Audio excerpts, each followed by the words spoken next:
सभी से निवेदन है कि कृपया अपना मोबाइल साइलेंट मोड पे रखें।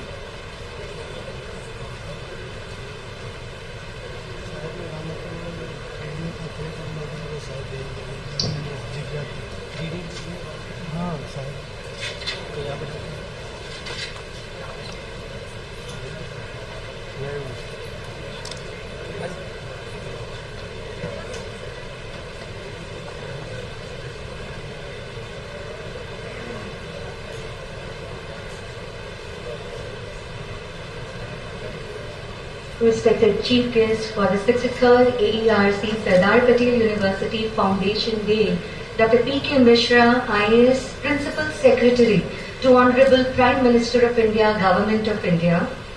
Respected Shri P.K. Lahiri Ji, former Chief Secretary, Government of Gujarat, who is kindly presiding over this program.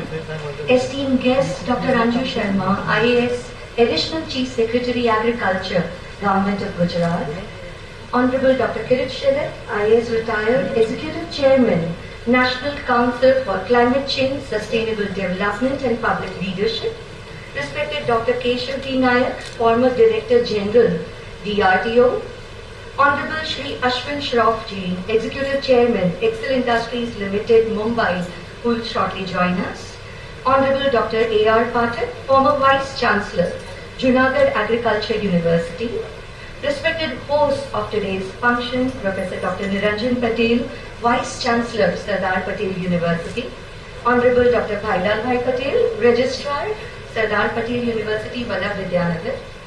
Esteemed dignitaries of this splendid, opulent morning in the august presence of Shri Praveen Chaudhary, IAS Collector Anand, Dr. K.B. Kathiria, Vice Chancellor, Anand Agriculture University, Dr. Mahesh Pathak, our mentor and former Director AERC, respected former Vice Chancellors, Directors, Chairpersons and staff of various government offices, academic institutes and corporates of extremely high repute, our dear colleagues from various departments and sister institutes of Sardar Patel University and various academic institutes, curious, knowledge-seeking students, press and media representatives, ladies and gentlemen. It gives us immense pleasure to welcome you all to the 63rd AERC Vidyanagar Foundation Day Lecture and the release of the book Future Agriculture-Viksit Bharat. Foundation Day provides an opportunity to seek inspiration from our glorious past and make promises of future endeavors to achieve great heights. From humble beginnings of a four-walled center in this very building complex to doing research which is acknowledged by Honorable Prime Minister Shri Narendra Modi Ji, AERC Vidyanagar has achieved numerous milestones along its more than 6-decade-long journey. Today is the day to celebrate and cherish these milestones that elevated AERC to altitudes whereby policymakers and farmers have laid irrefutable faith and trust. As we begin this new year of AERC, let us seek strength from Vignaharta Ganesh Ji. May I request all to rise for Ganesh Vandana, followed by the University Song of Sardar Patel University.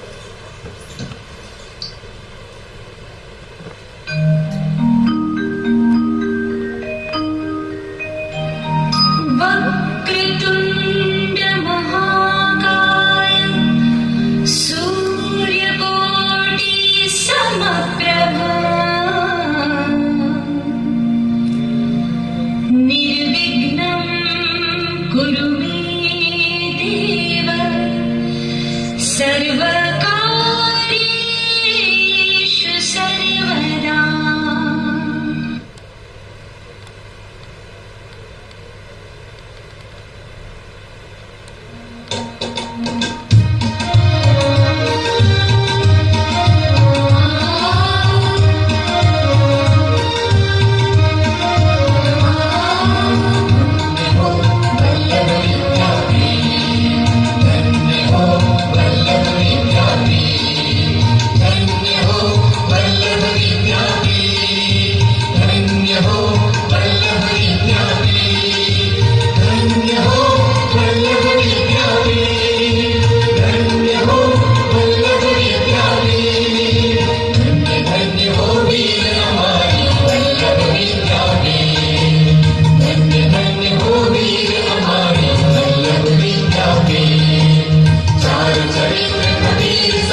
Dr. Ashwin Shroff joins us in the program.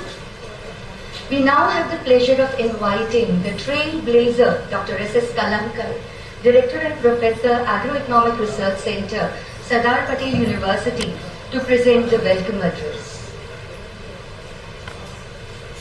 Thank you, ma'am.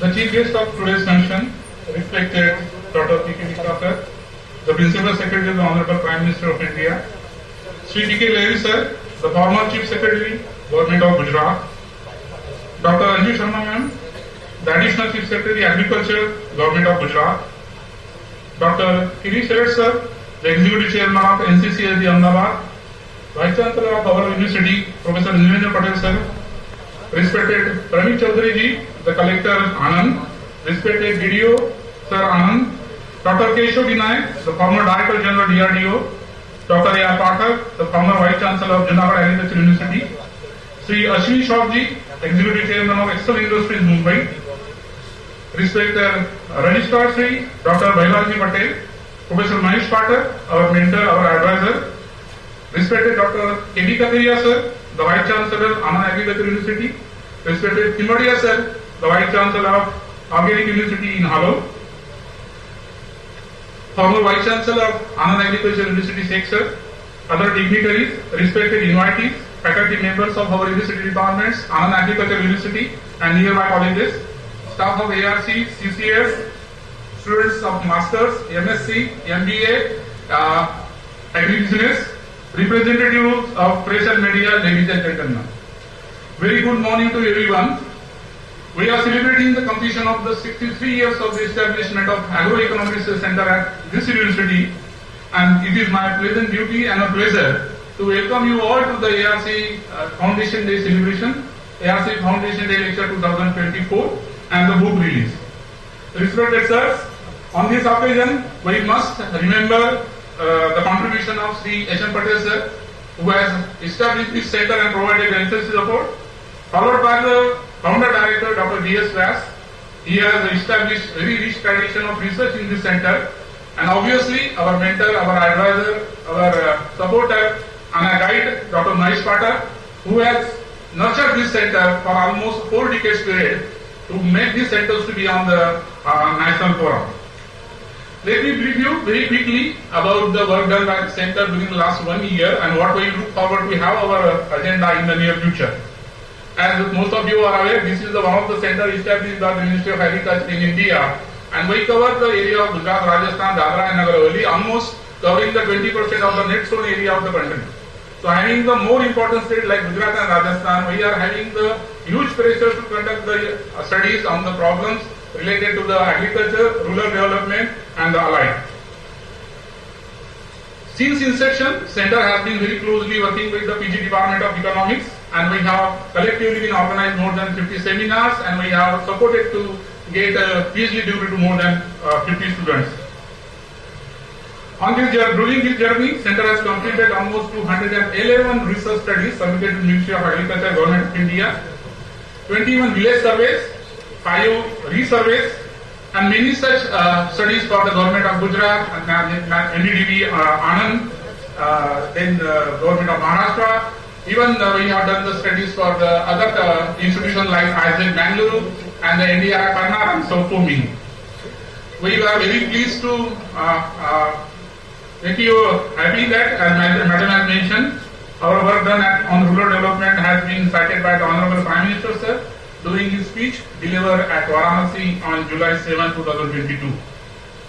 During last 1 decade, the center has worked on the topic of the national importance, such as soil health card, pressurized irrigation system, impact of check dam, break-even points in milk production, water development under National Dairy Plan 1, ENAM, solarization of agriculture water pumps, ration balancing program in dairy, direct benefit transfer in fertilizer, and at presently, Center is engaged in doing the research on PM Kisan, natural farming, Kisan credit card, per drop, more crop, impact of FPO for Bharat, climate change and others. I am happy to inform you that Center is recognized as a nodal training institute by the National Institute of Agriculture Extension Management, that is called as Managed, in Hyderabad, for training programs on agri-clinic and agri-business. It will help us tap the expertise available in the large pool of graduates in agriculture and related areas and to make them the agri-entrepreneurs and also to make them as self-employable. This program aims the better farming for the every farmers.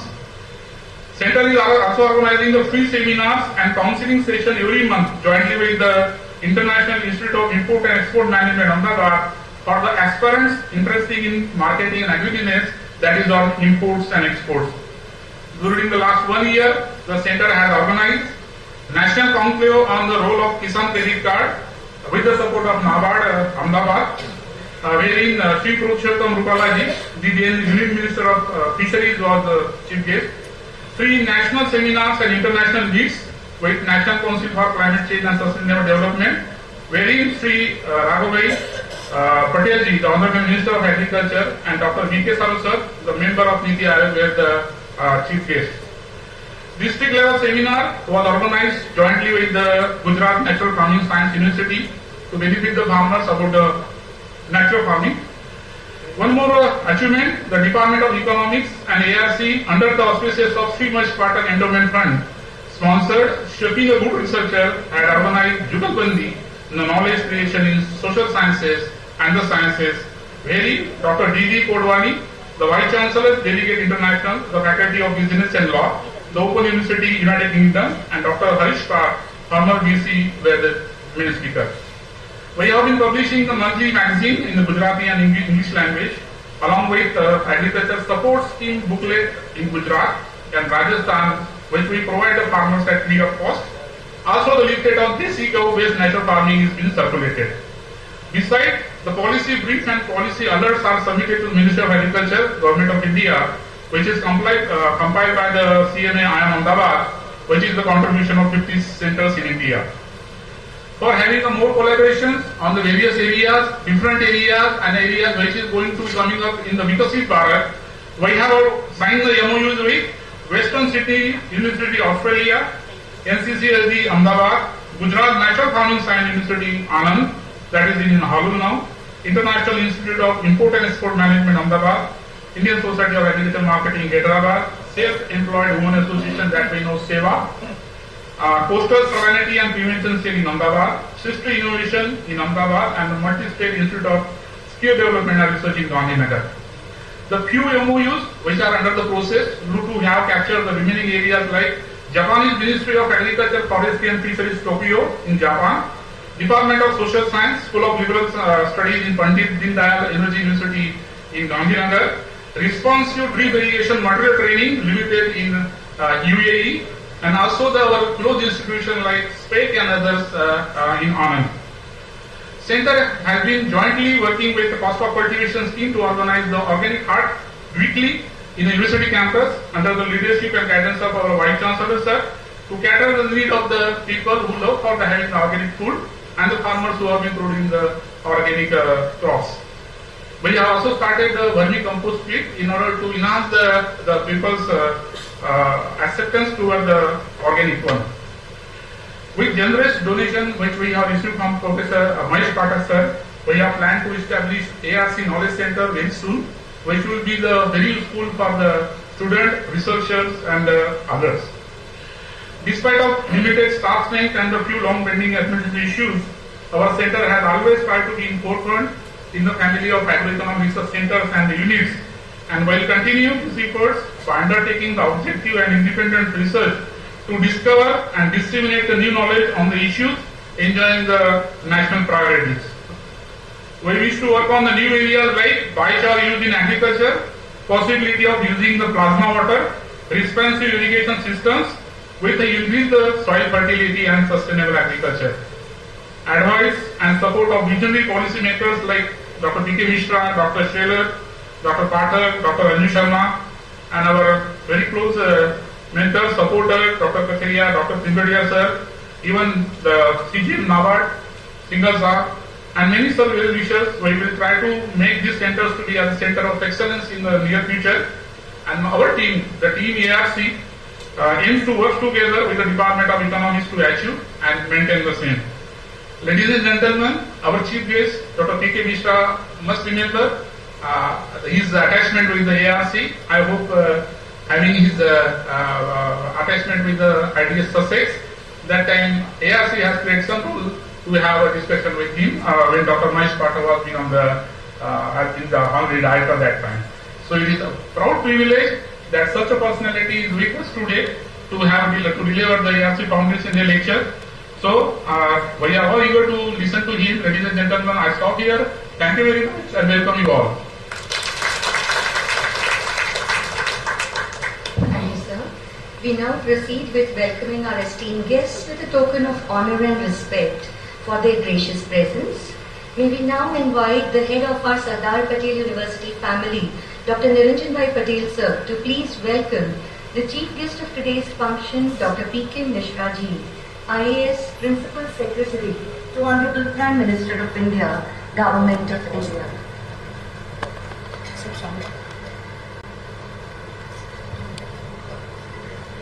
What is being offered?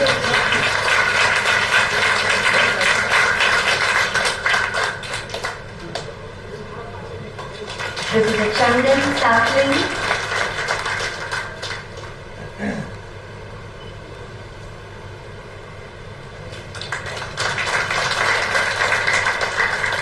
We request Dr. Niranjan Patel sir to please welcome Shri P.K. Lahiri ji, former Chief Secretary, Government of Gujarat, who will be presiding over today's function.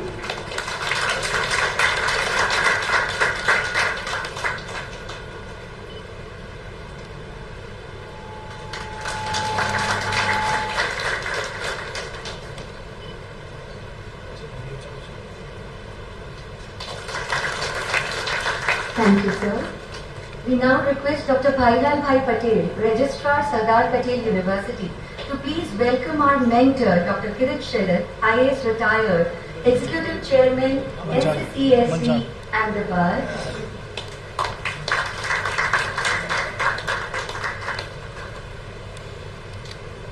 Dr. Kirit Shelat, sir.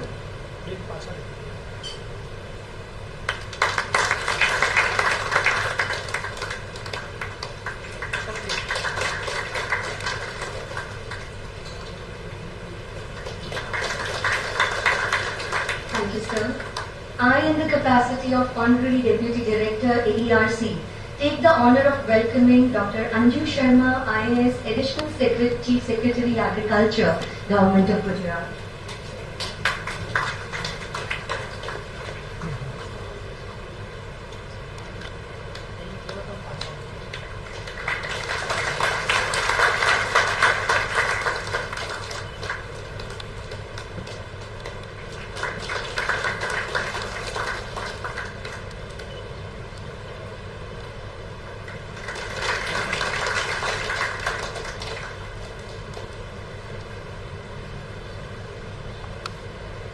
I now request Professor Kalamkar to please welcome respected Dr. Keshav D. Nayak, former Director General, DRDO.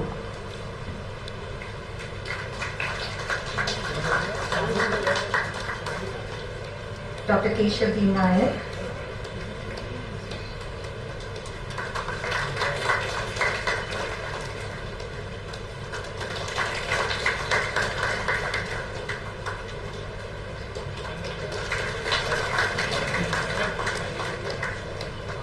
I now request Professor Kalamkar to please welcome Honorable Shri Ashwin Shroff ji, Executive Chairman, Excel Industries Limited, Mumbai.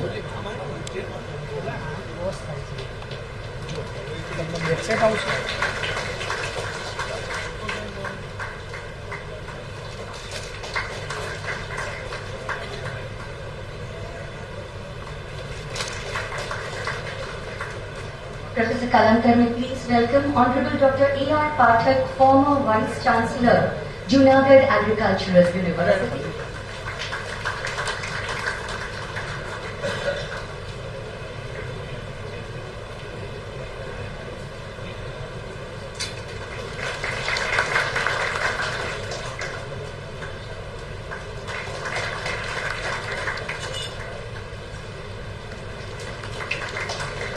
I request Professor Kalamkar to please also welcome the host of today's function, Professor Dr. Niranjan Patel sir, Vice Chancellor, Sardar Patel University.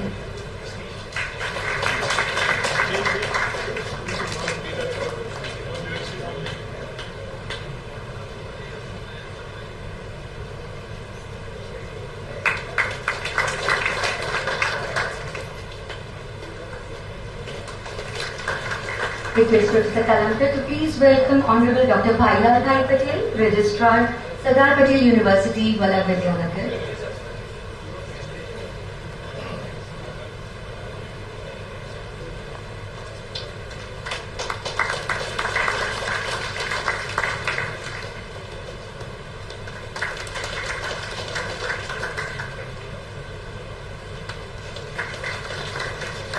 Thank you, sir.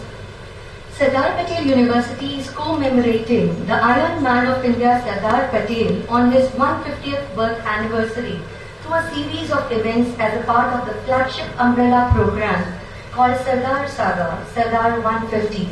Leading at the helm of affairs is our Vice Chancellor, Dr. Niranjan Bhai Patel. Ladies and gentlemen, please join me in welcoming Dr. Niranjan Bhai Patel for his address.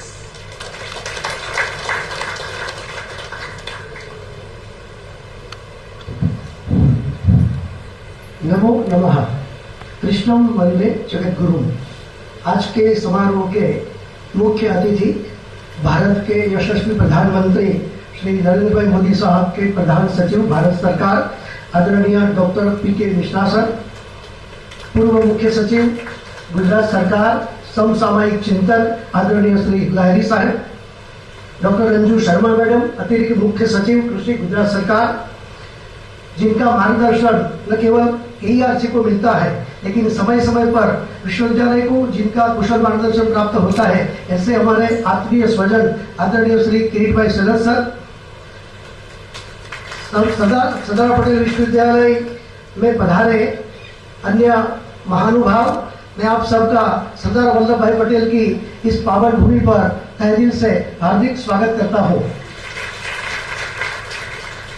इस विश्वविद्यालय की स्थापना आधुनिक वैश्विक विकास के अनुरूप ज्ञान के सभी विषयों में अध्ययन और अध्यापन के अनुप्रयोग के साथ ग्रामीण भारतीय जीवन के उत्थान के मिशन रूप में की गई थी। विश्वविद्यालय इस क्षेत्र में व्यापक रूप से कार्य कर रहा है। AERC कृषि और संबद्ध क्षेत्रों से संबंधित मुद्दों पर बड़े पैमाने पर काम कर रहा है। भारत के यशस्वी प्रधानमंत्री श्री नरेंद्र भाई मोदी जी द्वारा AERC में ग्रामीण विकास पर आयोजित मूल्यवान शोध रिपोर्टों पर सराहना पाने का विश्वविद्यालय को गर्व महसूस होता है। एक संस्थान के रूप में AERC ने 63 वर्षों का एक महत्वपूर्ण सफर पार कर लिया है। यह देश में अपनी तरह से एक अग्रणी अनुसंधान केंद्र के रूप में उभरा है। डॉक्टर महेश पाठक ने इस AERC को आकार देने में महत्वपूर्ण भूमिका निभाई है। अनुसंधान और शिक्षा के अलावा विश्वविद्यालय में वर्मी कंपोस्ट, जैविक किसान बाजार, millet food festival, green campus जैसी कई गतिविधियां कर रहा है। मुझे आपको यह बताते हुए खुशी हो रही है कि हमारे विश्वविद्यालय को प्लेटिनम रैंकिंग के साथ गुजरात की पहली ग्रीन यूनिवर्सिटी के रूप में सम्मानित किया गया है और इस वर्ष में विश्वविद्यालय को प्रतिष्ठित इंटरनेशनल ग्रीन यूनिवर्सिटी अवार्ड के लिए चुना गया है। AERC और NCST के अहमदाबाद में भारतीय कृषि में उभरते मुद्दों, जलवायु परिवर्तन, अमृतकाल के दौरान अपनाई जाने वाली रणनीतियों पर संयुक्त रूप से हम काम कर रहे हैं। हम सब जानते हैं अमृतकाल के 4 अमृत स्तंभ हैं: हमारी नारी शक्ति, हमारी युवा शक्ति, हमारी कृषि शक्ति और हमारे गरीबों और मध्यम वर्ग का सशक्तिकरण, जो आने वाले वर्षों में निसंदेह भारत को नई ऊंचाइयों पर ले जाएगा और एक विकसित राष्ट्र का निर्माण करेगा। भविष्य में हमने NCCSP के साथ मिलकर कुछ प्रोग्राम भी बनाए हैं। छोटे खेतों और सीमांत किसानों जो बहुसंख्यक किसान हैं, उनके लिए टेक्नोलॉजी ट्रांसफर इस समय की मांग है। हमें छोटे खेतों को लाभदायक बनाना होगा और अब डिफरेंट टेक्नोलॉजीज और टेक्निक्स हमारे पास उपलब्ध है। NCCSP के साथ हम लगभग 5 गांवों में एक मॉडल परियोजना विकसित करने के लिए काम करेंगे और छोटे खेतों को व्यवहार्य और लाभदायक बनाने के लिए एक मार्गदर्शिका विकसित करेंगे। सही तकनीक, विभिन्न उपकरणों का सही उपयोग, पानी, ऊर्जा का उचित उपयोग, लागत कम करने के लिए ड्रोन की मदद, ऐसे कुछ महत्वपूर्ण पहलू है जिन पर हम निकट भविष्य में NCCSP के साथ मिलकर काम करना चाहते हैं। मुझे निश्चित रूप से विश्वास है कि AERC और NCCS की ये सहयोग लंबा सफर तय करेगा और सफलता में नए मील के पत्थर हासिल होगा। मैं आप सबको विश्वास दिलाता हूँ कि विश्वविद्यालय उसके लिए सभी आवश्यक व्यवस्था और सहायता प्रदान करेगा। मैं पुनः एक बार आप सबका सरदार पटेल की पावन भूमि पर हार्दिक तहे दिल से स्वागत करता हूँ। धन्यवाद। भारत माता की जय, वंदे मातरम।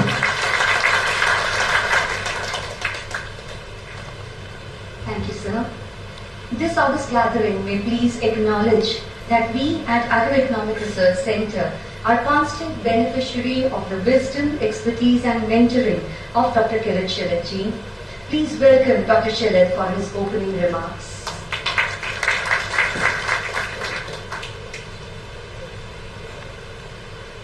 સૌને પ્રણામ, સુપ્રભાત. આજના આ એક ખૂબ મહત્વના પ્રસંગમાં આપ સર્વ અહીંયા સૌ ઉપસ્થિત થયો છો. આપ ઓલ ડિસ્ટિંગ્વિશ્ડ મેમ્બર્સ ઓફ ઓડિયન્સ, આપ સર્વનું હું મારા બધા વતી સ્વાગત કરું છું. આપના સર્વ માટે ખૂબ જ ગર્વની વાત છે કે આપણી વચ્ચે માનનીય વડાપ્રધાન શ્રીના અગ્ર સચિવ શ્રી ડોક્ટર પીકે મિશ્રા, જે આપણા ગુજરાતના છે અને અત્યારે કેન્દ્રમાં સેવા બજાવે છે, એ ઉપસ્થિત છે.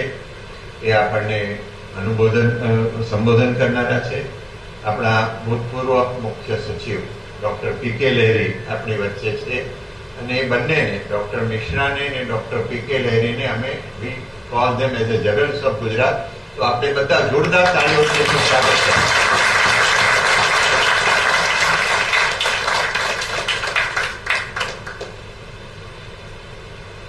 We have Dr. Mishra's lecture and followed that by a book release on future agriculture by both the dignitaries.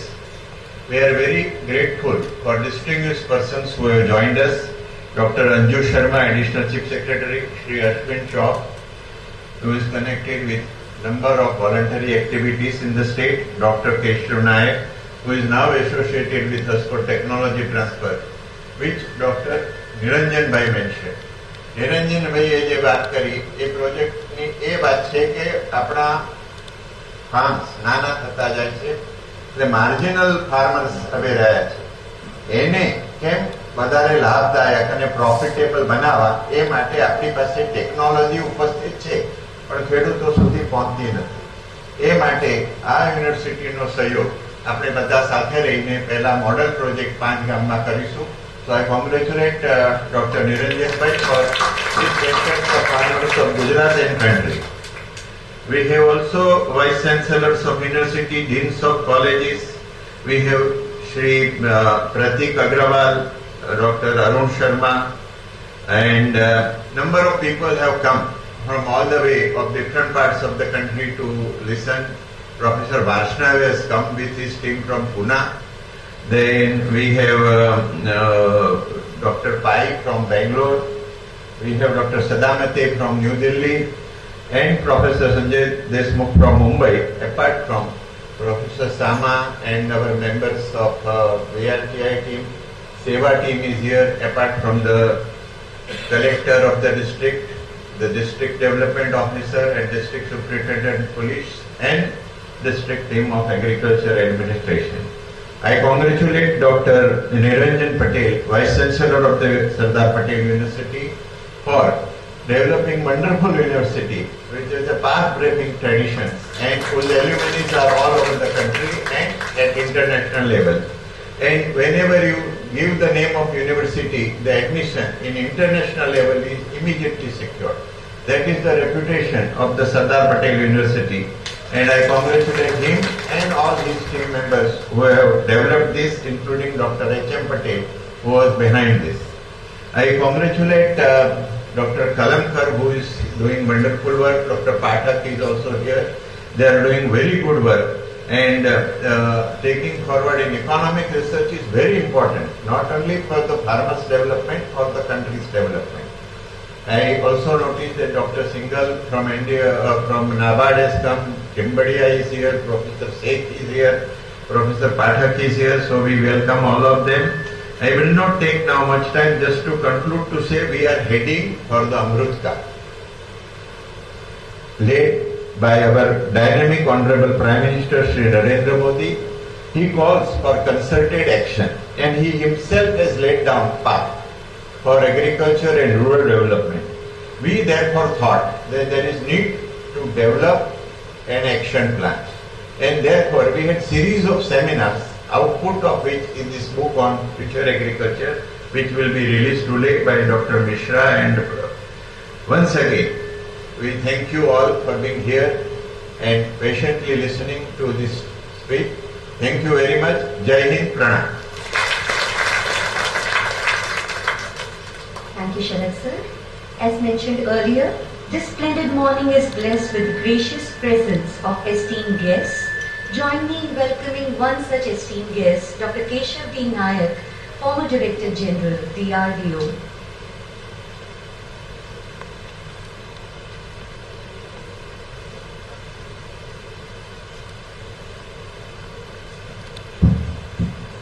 Namaskar, good morning. First of all, I would like to thank NCCSD and Sardar Patel University and Agro-Economic Research Center for organizing this book release event at the Foundation Day, on the Foundation Day, and giving me an opportunity to express my views on this subject today. I would also want to thank Dr. P.K. Mishra ji for gracing the occasion. As you are aware, Dr. Mishra ji is in Delhi, but I think everybody is 100% sure that he is उनके दिल में और doctor Mishra ji Delhi में रहते हैं, लेकिन दिल में एग्रीकल्चर है. Because of his effort, I think yesterday government of also cabinet has approved a 7 step program for agriculture. I think a big kudos to him for pushing the agriculture in India. And on this occasion also, I would like to thank Shri P.K.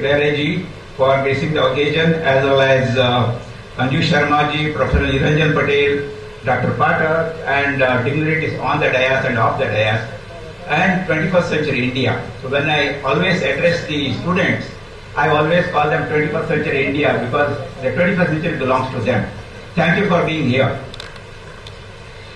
So, although I am not an agriculturist, I would like to confess that I belong to agricultural family, but somehow for 30-40 years I got into technology areas, worked with Dr. Kalam for about 30-40 years on missile technology, and so I try to push technologies. But recently I have been saying, and thanks to Dr. Sutradar, Dr. Shelarji, so I have been pushed into why not bring in marriage of agriculture and technologies. That's what we wrote, try to put our technical paper in this book called Satpati, means 7 steps towards agriculture, and by coincidence, yesterday government has released 7 initial programs for the agriculture. That's a coincidence. So I would like to share a few thoughts on this subject. As I said that I am not agricultural, but we have been talking to agriculture because thanks to Dr. Scheller, we had a meeting in IIT Gandhinagar about a month back. About 50 or 30-40 agriculturists from Gujarat, Maharashtra had come, a core agriculturist. And what we found there was our agriculturists are very receptive to taking technologies. As India is aware, we absorb the technology very quickly. For example, in digital technology, UPI and all things. I think any country would not have accepted the technology so fast. So we have done that. Globally, we are the best technology observers, we can say, even though our what we call relative agriculture, education may not be that high. But accepting technology, India has done a fantastic job.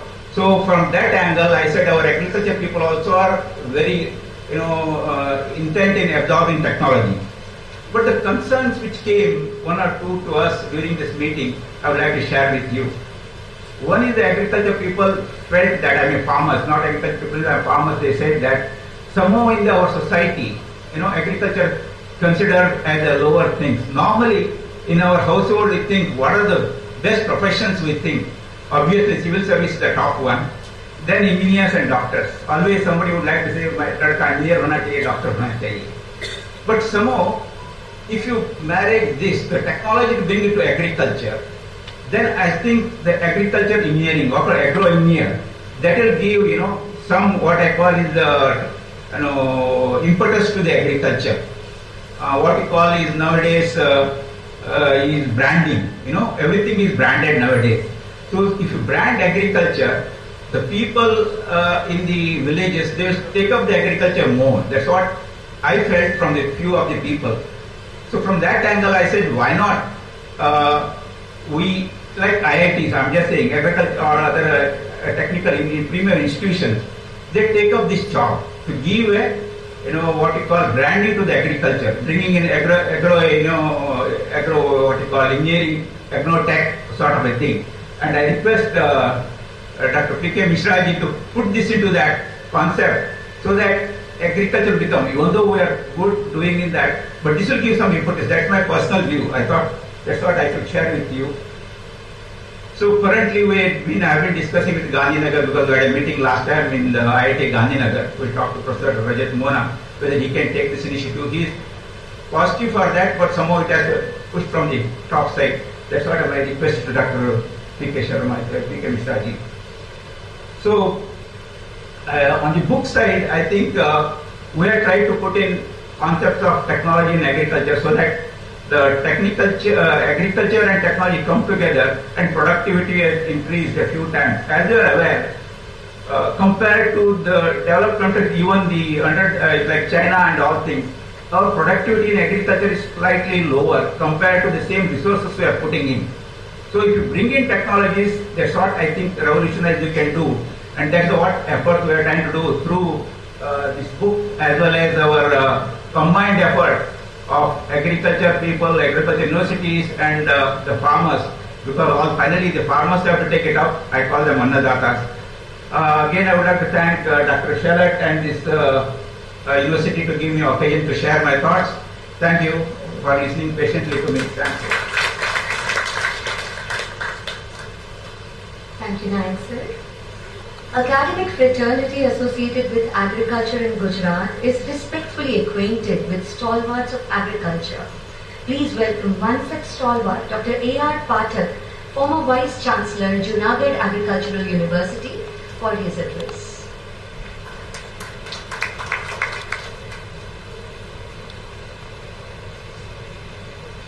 Very good morning and namaskar to all.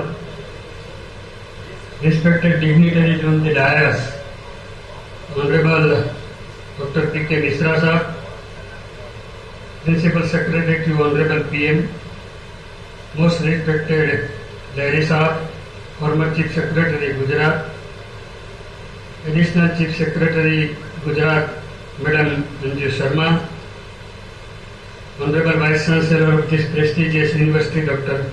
Niranjan Bhai, Honorable Kirit Shalat, Dr. Keshav Nayak, Sri Ashwin Bhai, Vailal Bhai Registrar, Dr. Kalamkar. Among the audience there are many dignitaries and Professor Varsne, Nabar CGN, Dr. Singhal, Dr. Kathiria, Dr. Mahesh Pathak, Dr. Sheikh, Dr. Timbadia, Collector, DDO, ESP, Dr. Deshmukh, Dr. Sadamate, and many others. Dear students, invitees, press and media. It is a matter of great pleasure for all of us that today we have with us two legendary personalities in administration, Dr. P.K. Mishra, Principal Secretary to Honorable Prime Minister of India, and Sri P.K. Lahiri, former Chief Secretary of the Gujarat. It is a proud moment for all of us. Thanks to the organizer for giving me the opportunity to introduce and say few words about the Dr. P.K. Mishra. Friends, Dr. P.K. Mishra joined in IAS, he is a 1972 batch IAS of the Gujarat cadre. He is the first civil service personnel designated as a cabinet level. Please give him a big round. Academically, he holds MA and PhD in Economics, Developmental Studies from University of Sussex, UK, which is a highly QS ranked university. He worked in very harsh areas of Tharal, where there was no electricity or electricity was coming for a few hours. There was also similarly the telephonic facility very few, and water crisis during those days when he was working in Thara. He visited many villages, knew problems of the farmers, worked on it with a great transparency and dedication to uplift poor people and improve the villages. Even he established a teacher transfer procedure very boldly in Banaskantha district to remove favoritism and corruption with satisfaction of all the teachers. He established power of DDO as per the Panchayati Raj, which is one of the milestones today also. In Kutch, he visited many villages to solve problems, and also during the most devastated earthquake of 26 January 2001, as CEO of the GSDB Gujarat State Disaster Management, handled situation, rehabilitation and reconstruction work program in a very systematic way to achieve a nationally and internationally and received the Gold Award of Commonwealth Association of Public Administration and Management. He is considered to be a disaster expert manager. In Agriculture Department, he introduced a nationwide scheme, that is a comprehensive crop insurance scheme in 1985. As a Secretary Agriculture in Gujarat, adoption of GMO varieties in cotton, for which Dr. Misra played an important role. And as a result, we know that today Gujarat is pioneer in cotton production, and also it has enhanced the income of the farmer. As a chairman of GERC, Gujarat Electricity, with his initiative, power supply deficit was made through the private investment. As Principal Secretary to Chief Minister at that time, the segregation of rural feeder, that is segregating feeders for rural farm and the non-farm consumers, he played a major role. As Secretary Agriculture, Government of India, he contributed significantly to the formulation of the National Agriculture Policies, implementation of the RKY Rashtriya Krishi Vikas Yojana, National Food Security Mission for improving the productivity and supporting farmers and modern farming techniques. Currently, he is on a very important assignment as a Principal Secretary to Honorable Prime Minister and guiding entire administration of our country. There are many things, even hours it takes if we have to enlist the contribution of the Dr. Misra in the society. We are looking forward a very interesting address from a distinguished personality, Dr. Misra. Thank you very much. Thank you. Thank you, Patel sir. It is a very enthralling experience when you get to see and hear someone in person whom you have otherwise only seen and heard on television and news channels, proudly representing our country Bharat globally, and who is appreciated and regarded for his administrative proficiency by an efficacious leader of the stature of Shri Narendra Modi ji. Without any further ado, ladies and gentlemen, please put your hands together as we welcome Dr. P.K. Mishra ji to present the AERC Foundation Day Lecture 2024. P.K. Mishra.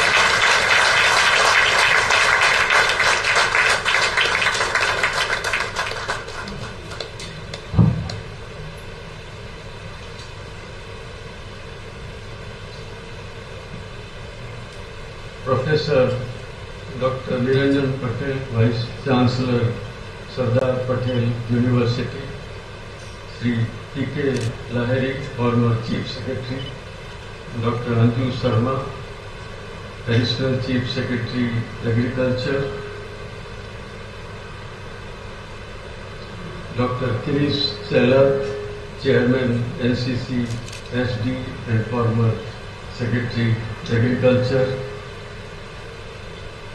Dr. Mahesh Patel, who is on the front row there, I can see him. Distinguished guest on the dais, other distinguished invited guests, faculty members, and my dear students. Because here I know so many people who are at the audience and also all those on the dais. I thought Dr. Pathak had already addressed their names, so I will not spend much time. સૌથી પહેલા તો આપ સૌને મળીને ઘણો આનંદ થાય છે. ઘણા વખત પછી અહીં આવવાનું થયું, પર્ટિક્યુલરલી એગ્રો-ઇકોનોમિક રિસર્ચ સેન્ટર અને એગ્રીકલ્ચર સાથે તો I was associated for a long time.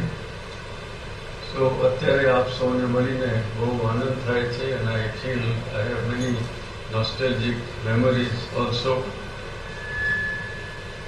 And today, particularly being here at the Agro-Economic Research Center, which had immensely contributed, as it was brought out also, for more than 6 decades to study, research and policy analysis relating to agriculture, economy in the country.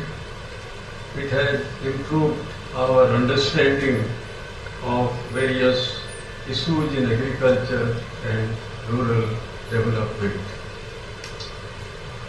It was Sri H.M. Patel, a very distinguished civil servant and a policy maker who envisioned setting up of the institute and also supported its development. Dr. V.S. Vyas, who was the first director of AERC, established rich traditions, research and analytical work. Dr. Mahesh Pathak, who was associated with AERC for more than 35 years as director and subsequently as honorary advisor. It is nice to see that Dr. Mahesh Pathak is also here. I am particularly excited because I had visited AERC in the 1990s when Dr. Mahesh Pathak and his team very generously provided lot of farm level data, the cost of cultivation data to me for my research on agricultural risk, which I was doing at the IDS Institute of Development Studies, Sussex. So I owe a great deal to the AERC for such invaluable data for me and also of course for the country.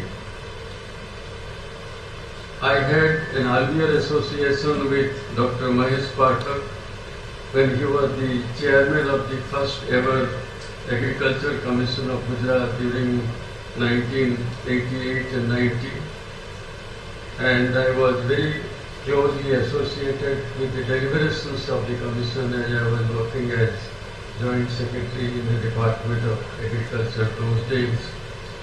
In fact, I remember those days a lot of interesting and exciting and enlightening discussions with Dr. Pathak and other members of the Agriculture Commission those days. So it was nice of Dr. Mahesh Pathak to send to me some email also when he came to know that I am coming here, and it is nice to see him here in person. So I have many great memories of him and his team. Today's program also includes release of a book, Future Agriculture-Viksit Bharat, edited by Dr. Kilish Chela, Dr. A.R. Patel, Professor Srikant Kalamkar and Dr. Omedari M. Goa. This book is a compilation of articles focusing on important aspects of agriculture, achievements, issues and challenges. Prime Minister Narendra Modi has given a clarion call for a Viksit Bharat, a developed India by 2047. In a Viksit Bharat, agriculture also would be transformed. In this context, the book highlights several initiatives taken by Government of India under the leadership of Prime Minister Narendra Modi to accelerate transformation in agriculture sector. The objective is to empower our farmers and improve their income and living standards. The writers have suggested strategies to make agriculture more sustainable, productive and remunerative. I congratulate the editors of the book and the writers of various chapters. The presence of Sri P.K. Lahiri, former Chief Secretary Gujarat, is indeed of significance. I know Sri Lahiri from my early days in Gujarat as Assistant Collector or even for training. I still recall the in-depth knowledge he had those days of revenue administration, laws and manuals. Actually, he was a storehouse of all information, and everybody said if you want to understand revenue laws in the sense that the village form, Pani Patrak and all those, Mr. Lahiri was the person to go to. And so it is really interesting to see so many people whom I know for many, many years. As I am at the AERC when asked to give the Foundation Day lecture, I would like to focus some of the important aspects of agriculture sector in Gujarat, how it has been transformed during the last quarter of a century. It is based on certain study of some of the analytical work and also my own experience. So the topic I thought I should address will be transformation of Gujarat agriculture during the last 2.5 decades. Because when we talk about transformation, when we talk about transformation of a sector, it relates to shift in the sector's organization, productivity, and the role within the broader economy. Organization, productivity, and the role within the broader economy. Gujarat has seen during the last 2.5 decades significant changes in land use, crop patterns, irrigation methods, technology adoption, and market dynamics. And of course, in rural socio-economic structures also. Over the last 25 years, Gujarat has emerged as a leader in agricultural innovation, resilience and growth with profound impact on its economy and society. To understand the structural transformation of agriculture in Gujarat, it is essential to first reflect on the historical context. Gujarat's agriculture in the early days after it was formed in 1960 was characterized by semi-arid conditions, dependence on rain-fed agriculture, and a dominance of traditional crop patterns such as coarse grains, bajra and all, cotton and groundnut, and that of course mostly unirrigated areas. In those days there was limited access to irrigation and technology. The sector's growth was stunted by frequent droughts, low productivity, and inadequate infrastructure.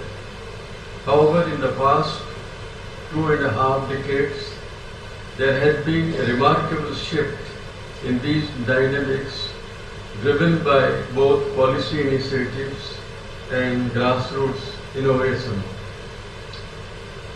Because I still remember when I was in Kutch, and other areas also, North Gujarat particularly, mostly people used to say कि 5 बरस आपने जोइए तो 2 बरस very good rain and sorrow crop, 2 बरस total severe drought, and 1 बरस normal. Our time too, that was the situation those days. So now of course things have changed. In a chapter on, I think Dr. Patel mentioned something, or Dr. Naik mentioned something about how people are not interested in agriculture. In a chapter of the book, Recalibrate Changing Paradigms, which I and Mr. N.K. Singh had co-authored, I had written 5 chapters. And that time also I touched upon the issue because there was some national sample survey finding that youth today not, of course that was many years back, about 10-15 years ago, not interested in agriculture. In that context, I had put forward in that chapter in the book 4 ideas relating to agriculture. The first, agricultural growth and development depends as much on the efforts that are put in agriculture sector as on other activities other than agriculture, and even on the efforts being invested in activities that are not directly related to agriculture. For example, when we talk about agricultural development, we talk about high-yielding seed or fertilizer and so on. But one thing we ignore the linkages with other activities like, for example, irrigation, roads and so on. Because a person managing agriculture doesn't, of course there are other departments, but that silos are there. Second, although it is known, very well known that agricultural activity is riskier than other economic activities, say manufacturing or services, the problem of risk has not been addressed effectively and adequately, because sometimes there may be shortage of yield and production, sometimes the price will fluctuate. Third, the role of rural non-farm sector, though recognized by policy experts and analytical analysts, needs to be integrated with agricultural policy and practice, because many studies show the role of non-agriculture, rural non-farm sector. But when we talk about agricultural management, we do not link it very often. And fourth, non-agriculture sector, particularly industry, has failed to play a significant role in absorbing the agriculture workforce, and it has not kept pace with the share of agriculture, how it has declined. Of course, agriculture has grown, the total agricultural value added has gone up, but other sectors have also grown, so there is a percentage-wise it is more, of course that's a part of development, but the workforce still, about half of the workforce depends on agriculture in the country. Gujarat it may be a bit less, but still it is 40-45%. These 4 aspects which I have just mentioned have been addressed by the Government of India also during the last 10 years, particularly the Prime Minister has a lot of focus on agriculture, but possibly Gujarat has addressed all these also more effectively, though much needs to be done. I would like to hypothesize that the transformation of Gujarat agriculture is because there was more emphasis on these 4 aspects I just mentioned during the last 25 years, though still more can be done. at this stage I would like to give some ideas about when we talk about transformation in Gujarat agriculture. First I try to say what actually we mean by transformation. Then what are some of the theoretical, that four aspects I mentioned, and how possibly they have been focused to some extent in Gujarat. And now I will give some ideas about the growth trends. A paper by Tushar Shah, Ashok Gulati and others published in Economic and Political Weekly in 2009, it says that against this gloomy backdrop, Gulati and others found that in the new millennium, Gujarat's agriculture has not only bucked its own past trend, but also the national trend. They reported that agriculture in Gujarat after 2000 seems to have picked up dramatically, recording average annual growth rate of 9.6% during the period 2000 to 2007. So in about 7 years, 9.6%. The main sources of Gujarat's agricultural growth post-2000 have been the massive boom in cotton production, the growth in high-value sectors comprising livestock and fruits and vegetables, and the rise of wheat production during that period. Another paper by Ashok Gulati, Ranjana Roy and Siraj Hussain published in 2021, the earlier over 2009 paper. Gujarat is one of the few states which achieved high growth in agriculture sector during the period 2001 to 2014-15. Gujarat's agriculture grew at 8.6% per annum. During the same period, all India agricultural growth rate was 3.2%. Gujarat was 8.6%. The growth rate of Gujarat agriculture, according to another study by Professor Ramesh Chand, that also in the year 2013 to 23, 7.65. A vision document which has been released recently by the Gujarat government, Gujarat's roadmap for Viksit Bharat 2047, brought out January 2024. It indicates that during the decade 11 to 21, Gujarat's agriculture and allied sector has grown at the rate of 9.7% compound annual rate of growth, as compared to 5.7% in the for the country as a whole. So these are some of the figures, and also the agriculture, the growth rate depends on the base year and the period you take, because suddenly some year there may be lower. But all these studies of different periods, last 25 years, they show that the growth rate has been much higher, very close to 9% or so, or even 10%, 8 to 10% for a longer period, for about a decade and a half, which is much higher than the national average. And it's a very, very significant achievement for Gujarat, which is otherwise rain-fed and many areas are drought-prone.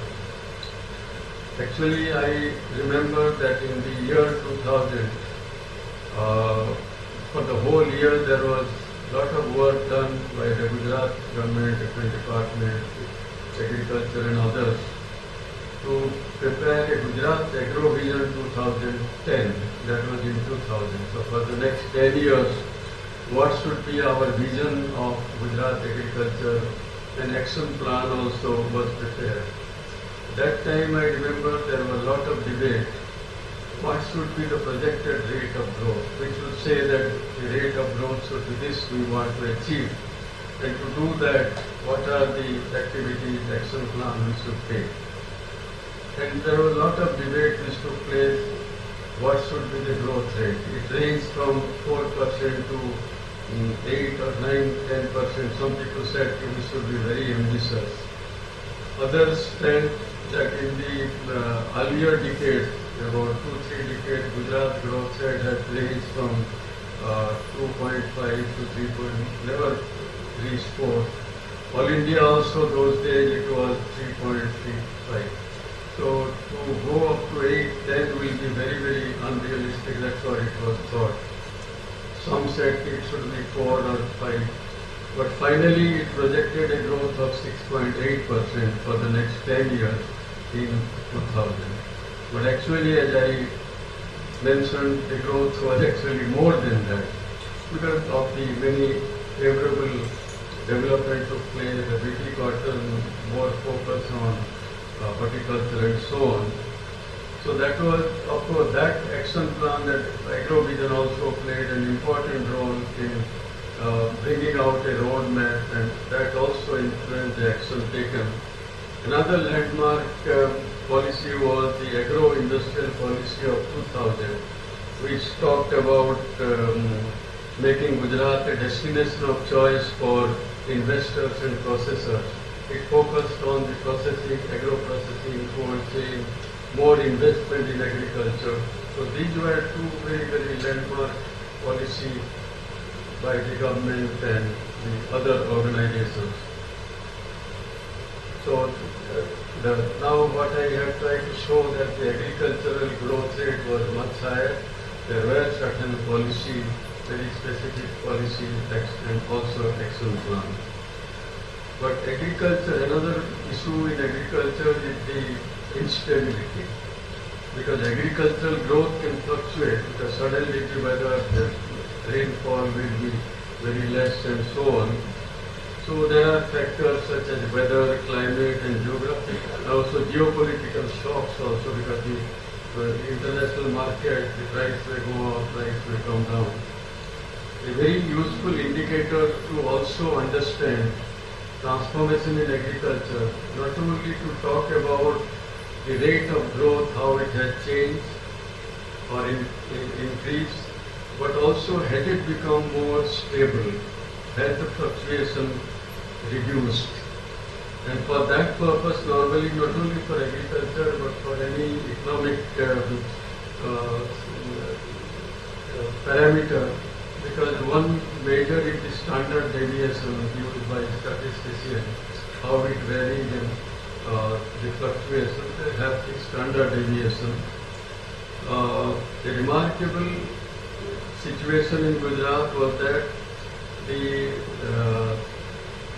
standard deviation of the growth, year-to-year growth over a decade or so, which indicates instability in growth, it was reduced from 50%, because the standard deviation was 50% in the 1980s, to about 12% during the decade 2011 to 21. So, and for the country as a whole, of course, it was reduced from 5.45 to 2.72.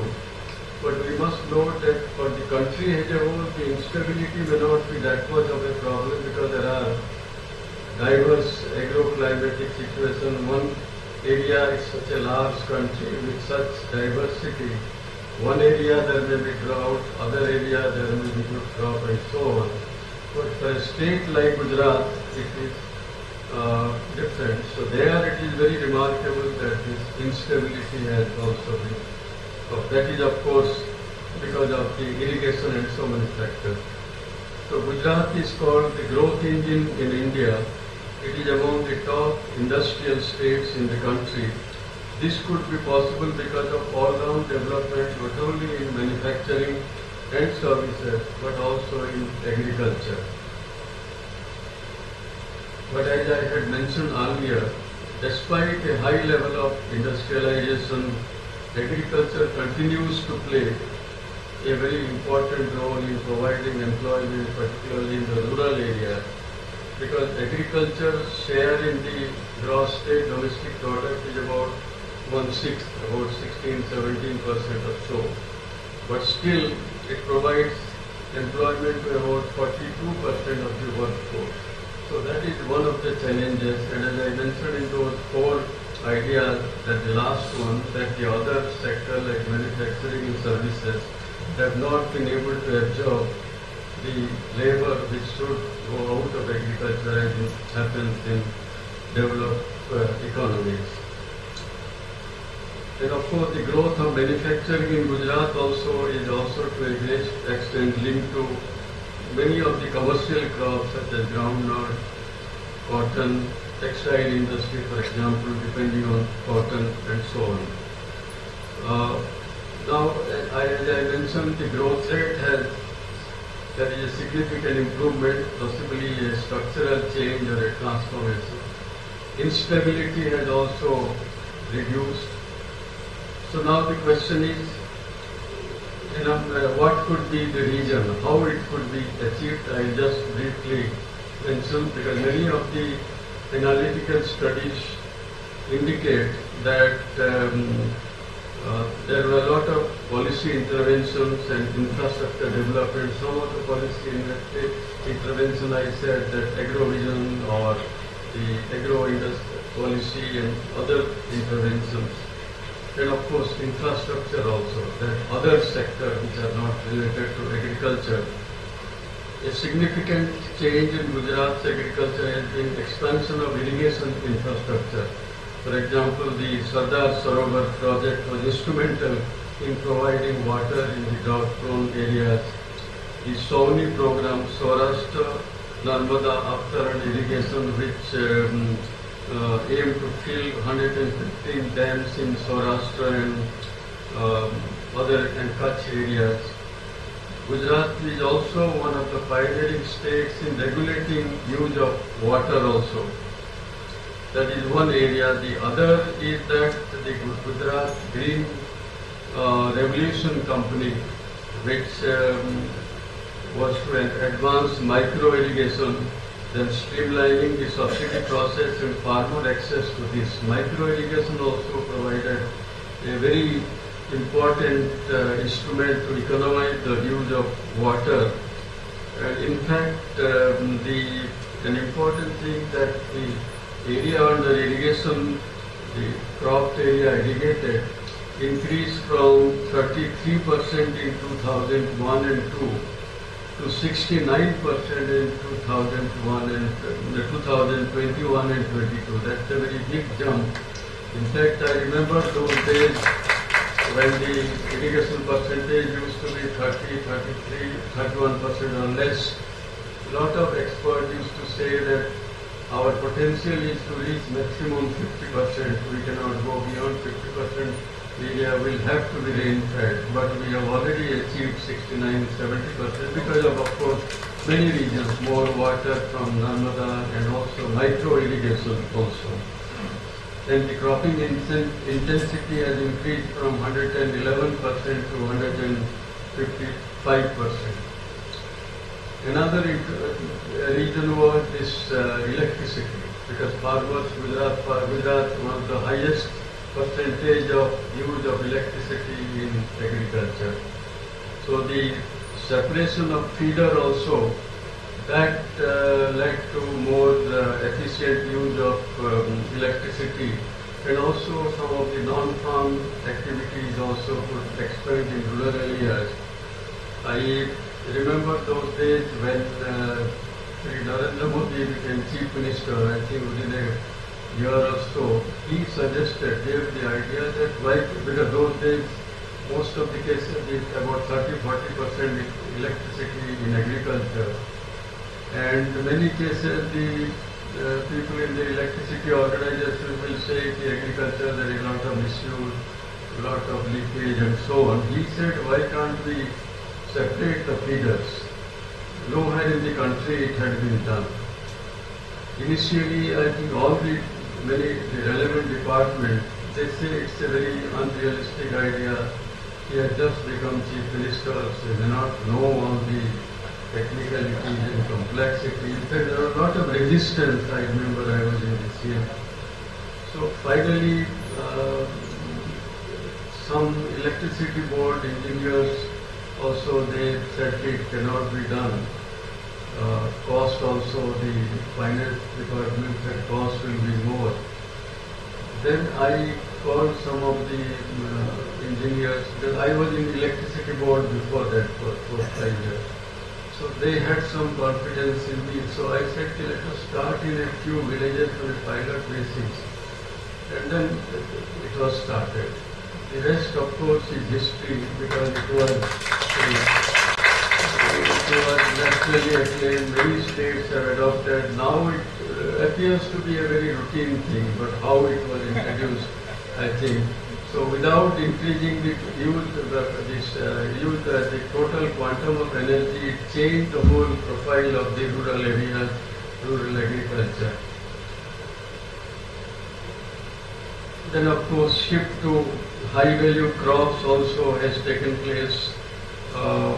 More area under horticulture, which has from food crop to high value crops, and the area under horticulture has increased very significantly. So also spices, flower production. That is one area where Gujarat also is one of the leading states now. Floriculture becoming a very important activity now for the farmers.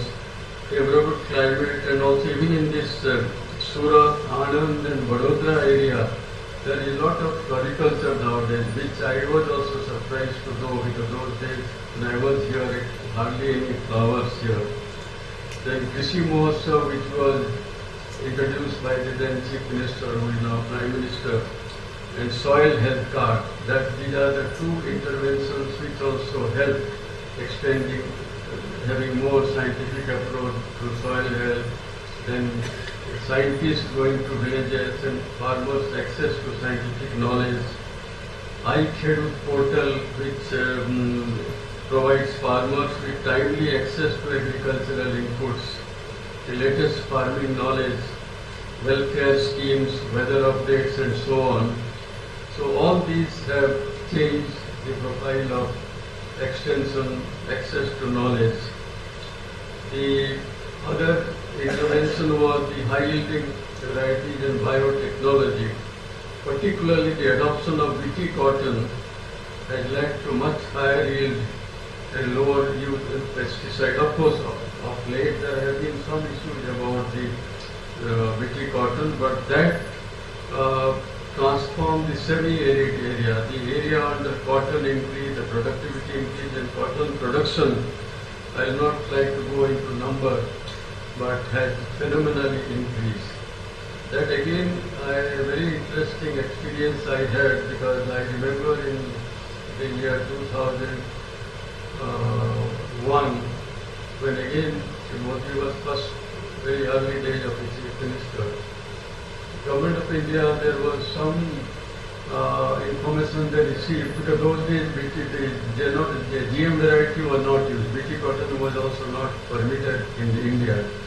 They came to know that some people are selling BT cotton and some farmers are using it unauthorizedly, and most of them were in Gujarat. So in fact, Government of India wrote a very strong letter that actions should be taken and all that. And the Chief Minister also wrote, by that time Bharat was Prime Minister. So after, of course, some debate and all that, then BT cotton was permitted, acceptable, and that changed the whole agriculture and textile industry. So these are extremely memorable, and they had far-reaching. Of course, those days there were a lot of concern. Organic farming, of course, Gujarat again has done, is ahead of many other states. The seed festival, organic farming festival, biennial convention, and of late the natural farming, which also is, Gujarat is one of course, the north states of Himachal Pradesh did well, and our Gujarat governor is a pioneer in this, and he has inspired. So that also has a lot of prospect, and the fertilizer use will be reduced. Fisheries has also, Gujarat has long coastline, and in fisheries also Gujarat has done very good work. And horticulture, fisheries, dairy, of course, we are at Anand and all of us know. But that time it was only Amul, but other parts of Gujarat, North Gujarat and all, dairy, fisheries, horticulture, all these, and the forestry sector also has showed 18% annual growth rate from 14-15 to 22-23. So all these have led to agriculture value added, increased income of farmers. Another important area is the marketing reform actually, which is very important because farmers have two types of risk. One is the yield risk and price risk. So in the case of marketing, it can address some of the issues of price risk. Gujarat was among the pioneers in implementing the Model Agricultural Produce Marketing Committees Act, which was circulated by Government of India, and to sell produce outside the regulated market. Gujarat Agricultural Produce Marketing Act was amended in 2007 with provision of contract farming, direct marketing, e-trading, private markets, single point levy of market fee, and establishment of also farmer market. These are all permitted under the law. In many areas they have adopted. And dairy sector, of course, is a model for marketing also. It is not merely dairy, but how marketing, how farmers come, how the cooperatives collect. So this cooperative marketing structure also played a very crucial role, not only in dairy but also in horticulture. And about 42 cooperative marketing societies and 187 APMCs deal with sale and purchase of horticultural produce also, much more than any other state, and it is going beyond dairy. Another area, though still it needs to be expanded in Gujarat and of course other parts of the country also need it more. Onion dehydration industry. In Gujarat, it is 80% of the onion is 80% onion dehydrating units are there in Gujarat. And now the Atomic Energy Commission, Bharat Atomic Research Institute has developed some technology that radiation onion, the shelf life can be increased. That last budget also Government of India has announced that it should be, at least we should have 500 such centers for particularly onion growing areas of the country. And the other point which I mentioned out of the four, agricultural risk. Several policy initiatives like this water management, increasing the area under irrigation, and marketing reform help mitigate the risk, yield risk and price risk.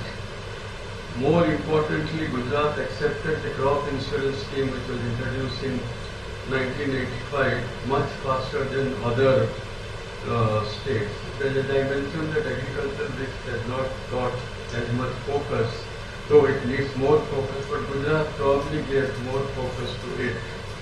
I remember this crop insurance when it was introduced possibly in the later part of 80s, early 90s, Gujarat, Maharashtra and one or two other states, maximum farmers covered in these areas. But of course some misuse also took place and there were many complex issues. But the coverage of farmers was also extremely important. And with this, many analytical studies show that the farmers' income also has increased. And women empowerment has also taken place in the sense that women participation in agriculture cooperatives and self-help groups. For example, self-help groups, village organizations and cluster level federations have more than 15 lakh women members associated with agriculture related activities. These women have notable increase in their income and empowerment because the role of women in agriculture, of course, an area which has been studied in depth for quite some time, and it needs to be much more now when we talk about women participation in the labor force. Agriculture in any case provides a much better opportunities. Rural infrastructure is one of the 4 points I said. Other sector may not be directly related to agriculture, like rural roads or even electricity. All these play a very important role under the Pradhan Mantri Gram Sadak Yojana. 15,000 kilometers of roads have been constructed in Gujarat. So this has led to market access and farmers' mobility. So with all these, I think so far, before I conclude, that what has happened, that Gujarat agriculture has been transformed during the last 25 years, and the rate of growth, decadal rate of growth has significantly increased and much higher than other states.